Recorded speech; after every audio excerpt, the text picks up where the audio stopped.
सुबह की गर्मा गर्म खबरों के साथ हाजिर हूं मैं कंचन डोगरा नेगी। स्वागत है आपका। सुबह के ठीक 7 बज चुके हैं और सबसे पहले आपके सामने होगी कौशांबी की खबर, जहां पुलिस टीम पर हमला हुआ है। कौशांबी से खबर, चोर को पकड़ने गई पुलिस की टीम पर हमला किया गया है।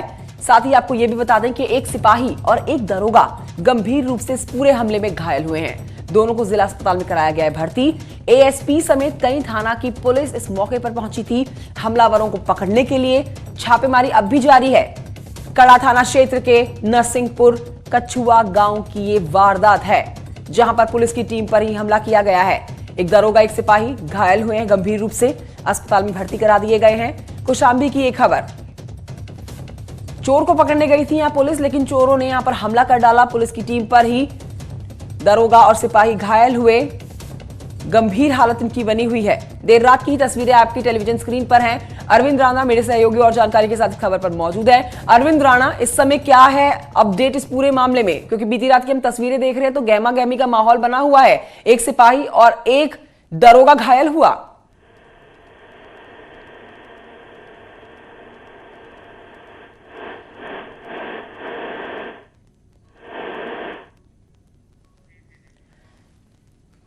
अरविंद राणा से हम दोबारा से संपर्क साधने की कोशिश करेंगे, लेकिन आप बीती रात की तस्वीरें देख रहे हैं, देर रात की तस्वीरें, जहां पर पुलिस कौशांबी जाती है चोरों को पकड़ने के लिए और यहां पर चोर पकड़ने गई हुई पुलिस की टीम पर हमला कर दिया जाता है।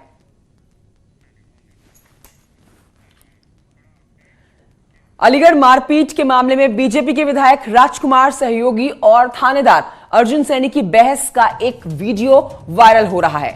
इस वीडियो में आप साफ साफ देख और सुन सकते हैं कि थानेदार किस तरह से विधायक पर उसके साथ मारपीट का आरोप लगा रहा है। विधायक उस आरोप को नकार रहा है। इससे ऐसा जाहिर होता है कि विधायक ने थानेदार से मारपीट की है। बता दें आपको, पहले यह खबर आई थी कि थानेदार ने थाने में विधायक की पिटाई की थी। हालांकि न्यूज 18 वायरल वीडियो की सत्यता की पुष्टि नहीं करता है।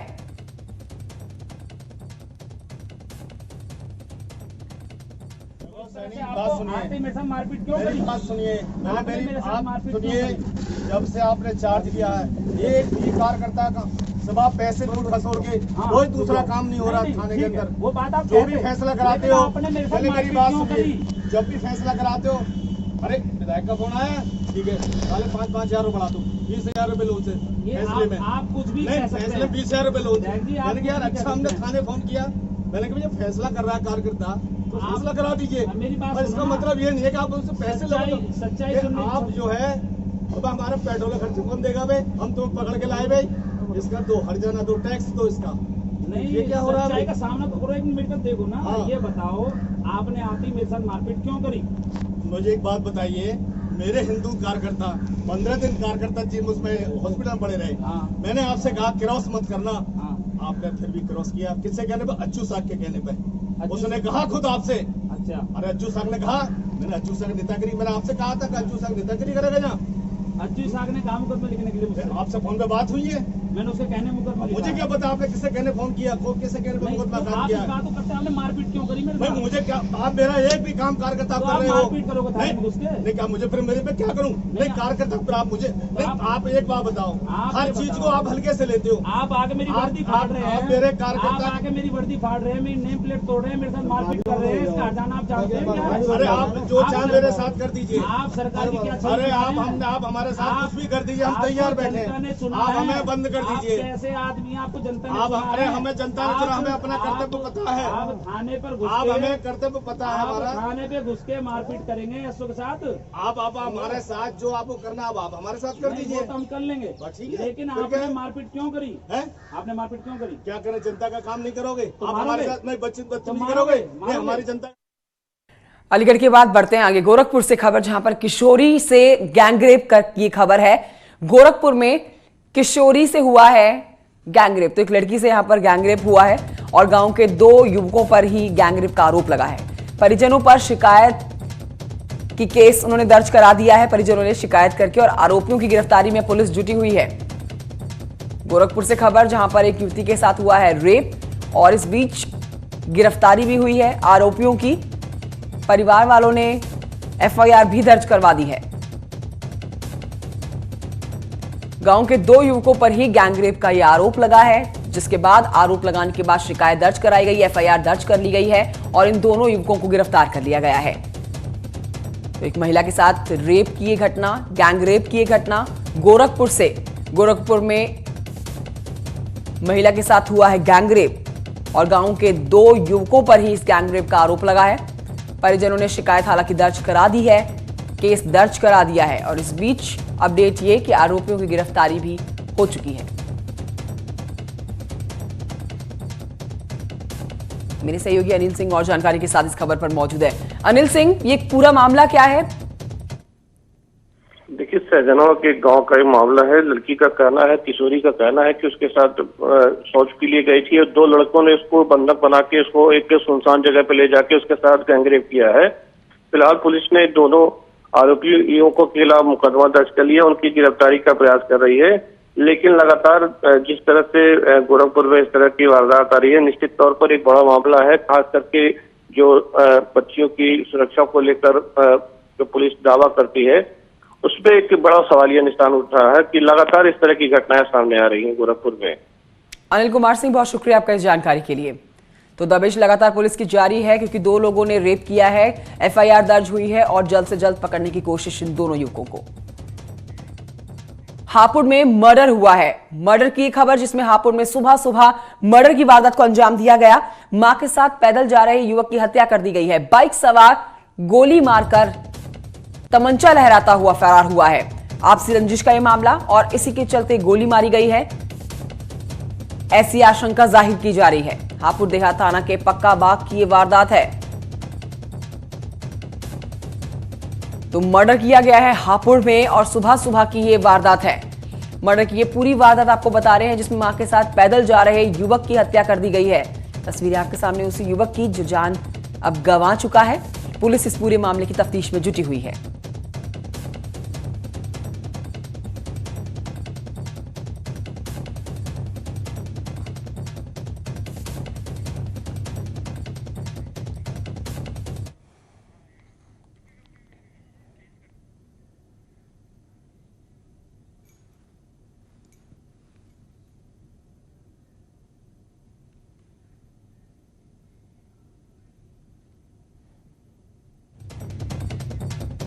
तो ये हापुड़ की खबर, परिवार वालों का रो रो कर बुरा हाल और परिवार वाले जल्द से जल्द हत्यारों को पकड़ने की मांग कर रहे हैं। पुलिस मौके पर मौजूद, बाइक सवार को गोली मारकर तमंचा लहराते हुए फरार हुए हैं। ये बाइक सवार युवक, जान लेने की वजह क्या है, किन कारणों की वजह से इस घटना को अंजाम दिया गया, पुलिस हर एंगल से इस पूरे मामले की जांच में जुटी हुई है।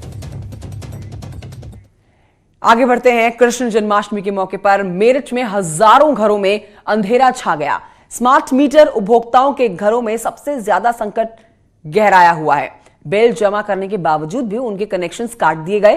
कहा जा रहा है कि सॉफ्टवेयर में गड़बड़ी के चलते हजारों लोगों के घरों में बत्ती गुल रही है और इसको लेकर लोगों ने सड़कों पर हंगामा भी किया। तो ये बीती रात की तस्वीरें हैं कृष्ण जन्मोत्सव के समय, जहां लोगों के घरों की बत्ती गुल रही। लोग अपने घरों के बाहर निकल आए, परेशान दिखे लोगों का गुस्सा, जिसके बाद उन्होंने हंगामा भी किया। अब यहाँ से मिलते बिजली फाल्ट है। अरे कहाँ फाल्ट है? बोले लखनऊ से कहाँ फाल्ट है? मीटर कैसे चल रहा है? फिर मीटर सबके चल रहे हैं, कोई एक्शन लेने वाला नहीं है। ना एक्शन ऑफिसर फोन उठा रहे हैं, ना एसडीओ साहब फोन उठा रहे हैं। यहाँ नंबर ले लिया, जितेंद्र वर्मा जी हैं, कोई रेस्पॉन्स नहीं कर रहे हैं। इवन मैसेज भी कर दिया, कोई रेस्पॉन्स नहीं कर रहे हैं। स्मार्ट मीटर में लाइट जो हमें इंफॉर्मेशन मिली है वो ये मिली है कि लाइट लखनऊ से कटी हुई है, कुछ प्रॉब्लम हुई है उधर से। और इस बीच आपको इस पूरे मामले पर अपडेट दे देते हैं। स्मार्ट मीटर डिस्कनेक्शन पर सफाई आ चुकी है सामने। स्मार्ट मीटर डिस्कनेक्शन पर PVVNL के MD का बयान अब सामने आया है। सहारनपुर में बिजली व्यवस्था दुरुस्त कर दी गई है। मेरठ में कुछ कनेक्शन ठीक होने बाकी हैं। कंपनी के सॉफ्टवेयर में तकनीकी खराबी के चलते ऐसी परेशानी लोगों को झेलनी पड़ी। MD ने उपभोक्ताओं से परेशानी के लिए माफी मांगी है। मेरे सहयोगी निखिल और जानकारी के साथ इस खबर पर मौजूद है। निखिल, बीती रात लोगों की अंधेरे में निकली है, लेकिन अब एक माफीनामा सामने आया है और इसको एक टेक्निकल फॉल्ट बताया है, सॉफ्टवेयर में गड़बड़ी बताई गई है। देखिए, माफीनामा अलग बात है, लेकिन जन्माष्टमी की जो रात है वो अंधेरे में गुजरी है लोगों की। मेरठ के करीब 2000 लोगों की बिजली गुल थी और ये जन्माष्टमी का मौका था। लोग परेशान थे क्योंकि गर्मी भी भयंकर है और इस पूरे मसले को लेकर जब विद्युत विभाग के उपभोक्ताओं ने कस्टमर केयर और अधिकारियों को फोन करना शुरू किया तो उनके फोन भी बंद थे। मैं आपको बता दूं कि मेरठ के 5 डिवीजनों में 2000 से ज्यादा कनेक्शनों में ये दिक्कत थी, जिसके स्मार्ट मीटर है। स्मार्ट मीटर इसलिए लगाए गए थे कि ताकि विद्युत व्यवस्था दुरुस्त रहे, विद्युत व्यवस्था और भी बेहतर बनाई जा सके, लेकिन ये स्मार्ट मीटर ही दगा दे गए। और जिस तरीके से कल ये डिस्कनेक्शन हुआ है तो उसको लेकर उपभोक्ताओं में स्मार्ट मीटर के प्रति एक अरुचि सी फैल गई है और उनका साफ तौर पर कहना है कि इससे तो अच्छा पुराने मीटर ही थे। अरविंद मलप्पा ने माफी जरूर मांगी है, उन्होंने ये भी कहा है कि व्यवस्थाएं रिस्टोर कर दी गई है, लेकिन ये टेक्निकल फॉल्ट का जिम्मेदार कौन है, ये एक बड़ा सवाल बना हुआ है, क्योंकि 10 घंटे तक लोगों को अंधेरे में काटनी पड़ी है और उन जो व्यवस्थाओं का जिम्मेदार है वो अभी तक सामने नहीं आ पाया है। हालांकि इस पूरे मसले पर लखनऊ से कार्रवाई की जा रही है। न्यूज 18 की खबर चलाने के बाद ऊर्जा मंत्री श्रीकांत शर्मा ने इस पूरे मसले पर जांच सेटअप की है और उन्होंने साफ तौर पर कहा है कि जो भी लापरवाह अधिकारी होंगे उन पर कार्रवाई की जाए। प्रयागराज हो, मेरठ हो या फिर सहारनपुर हो, ऐसे कई जिले हैं जहां पर ये तकनीकी फॉल्ट के कारण इस तरह हुआ है। ये एक प्राइवेट कंपनी का सॉफ्टवेयर है जिसमें तकनीकी फॉल्ट हुआ और उसके चलते 2000 से ज्यादा लोगों को मेरठ में ही, बाकी और जिलों की संख्या और भी ज्यादा है, मेरठ में ही 2000 से ज्यादा लोगों को ये खामियाजा उठाना पड़ा है। वाकई में निखिल, और वो भी तब जब त्योहार का दिन था, जब त्योहार का दिन था तब मेरठ के लोगों को 10 से ज्यादा घंटे अंधेरे में बिताने पड़े। आपका बहुत शुक्रिया इस जानकारी के लिए।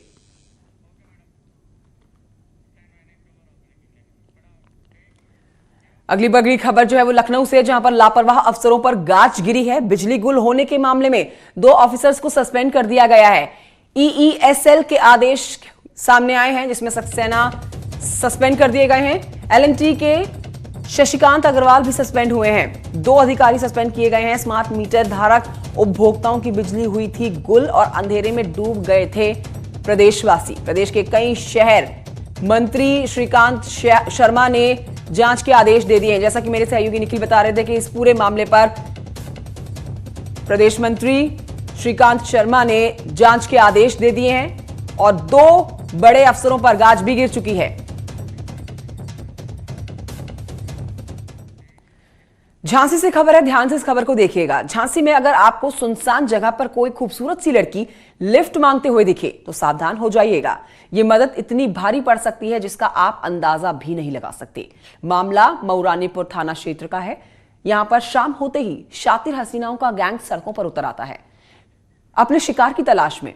शिकार ऐसा कि ये हसीनाएं अपना गैंग इस सुनसान जगह पर अस्त व्यस्त हालत में खड़ा होकर तैयार करती हैं।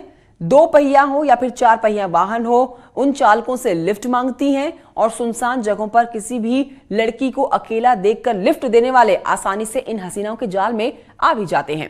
पुलिस अपहरण और फिरौती के मामले में फरार चल रहे आरोपियों को पकड़ने गई तो इनके सेक्स रैकेट में भी शामिल होने का खुलासा हुआ है और इस गिरोह के लोग अमीर परिवार के युवकों को अपने जाल में अक्सर फंसाते हैं, एकांत जगह पर ले जाते हैं और उनको लूट लेते हैं। गिरोह में शामिल महिलाएं उनके साथ अश्लील हरकतें करती हैं, वीडियो बनाती हैं और रुपए ऐंठने का काम करती हैं। अब पुलिस ने इस पूरे मामले में एक महिला समेत 3 आरोपियों को धर दबोचा है।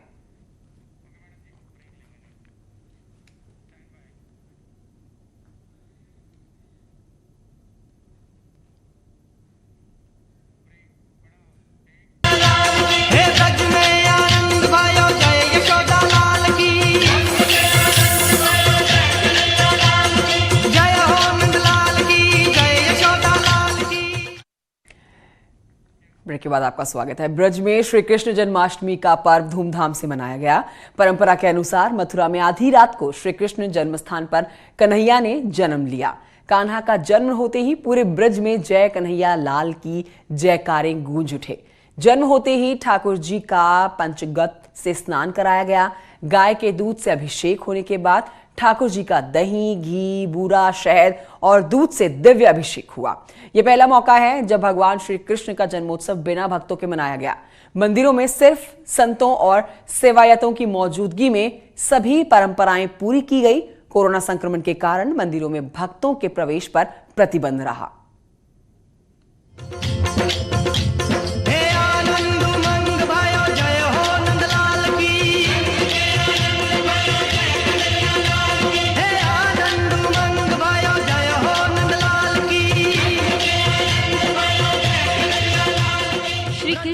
जन्मस्थली मथुरा में श्री कृष्ण जन्माष्टमी की धूम देखने को मिली।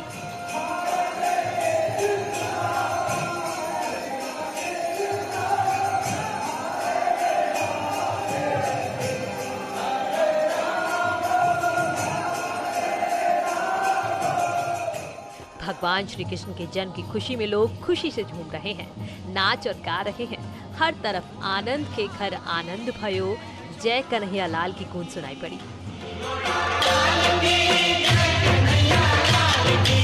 आनंद उमंग भयो, जय हो नंद लाल की।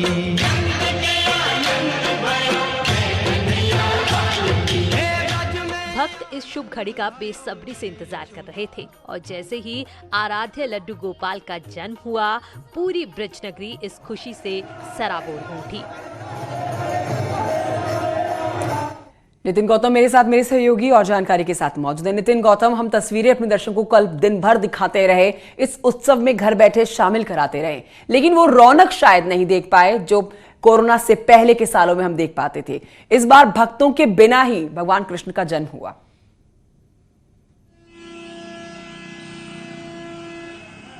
जी, अगर हम बात करें तो आप बिल्कुल सही कहा आपने कि जिस तरीके से कोरोना के चलते रौनक नहीं थी, लेकिन उमंग, उत्साह, दिव्यता और भव्यता वही भगवान कृष्ण के जन्मोत्सव में दिखाई दी थी। और आज ब्रज में उससे कहीं बढ़कर जो उत्सुकता है, जो उत्साह है, जो उमंग है, वो ब्रज में दिखाई देगी, क्योंकि आज घर घर बधाई बज रही है। ये माँ यशोदा के घर में बधाई जो बजाई जाएंगी और संपूर्ण ब्रज जो है नंदोत्सव में जो है की खुशी में शामिल होगा और माँ यशोदा को बधाई देने जाएगा और उसके बाद माँ से बधाई लेके आएगा। आज माँ यशोदा के आंगन में 9 रत्नों की जो है वो लुटाई होगी, उसके साथ जो भक्त आते थे जो अपना तो जन्म हो गया है और आज भी कई कार्यक्रमों का आयोजन होने वाला है। घर घर में उत्साह, मिठाइयां बनने वाली हैं, खुशी मनाई जाने वाली है क्योंकि श्री कृष्ण का जन्म हो चुका है। इसी के साथ हमारे खास बुलेटिन में इतना ही। आप देखते रहिए न्यूज़ 18।